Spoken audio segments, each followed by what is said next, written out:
hablihii hore gabadha aroosada buraanburka loo tirinay aniga kuma oranin waxay hooyadeed ku tiri ninkee lala hadlayaa gabadha guursanaya warka aniga ma soo bixinaya hooyadeed dardaaran ay noo soo dhiibto ay la socaalee aniga kuma oranin waxay hooyadeed ku tiri ha iga guulguulinoo ha iga hora gubyayn haddaad gaaran weysid gurigayga iigu keen waa dardaaran fiiri haddaad garan weysa iga garaacayaaq habuusbuusin gabadhan adi ma aragti meesha ma adan keensan ma adan dhalin adig haddaad garan weys gurigay iigu keen kuwa hadda waxay odhanayaan aniga kuma oranin waxay hooyadeed ku tiri war aniga kuma oranin waxay hooyadeed ku tiri isnaabshuudkay taqaan aaladaha casriga aqalkay ku nooshahaynaha interneed u gili may dhaalin xabiibi beheybi ayayhay taqaan garaac hadalkiisa daha guulgul laguma korin afkana haka guulin indhaha ku soo caddayn haddaa taabata reerkooda ayayba tagi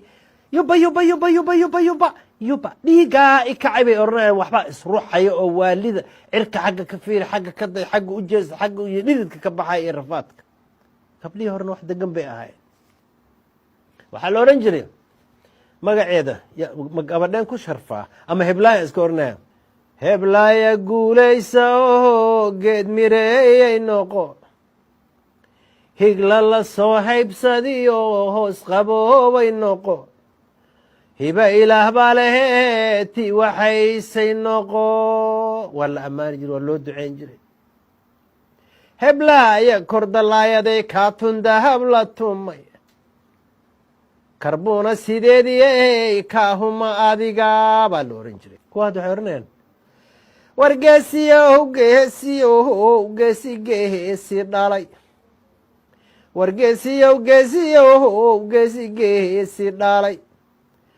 abbaha geesi buu ahaa looma goohondi jirin intii la soo gaadana garuuhun lama sahaari jirin na haddii uu gadooda rag buu gam ka siini jiray haddii uu gadooda rag buu gam ka siini jiray nagaandhari geesi ahaa gogoluhu dhigaa facebookga wiilgeliya qaahan sheeka lala guraa na yurubkii ku geynayahaa gogoluhu dhigaa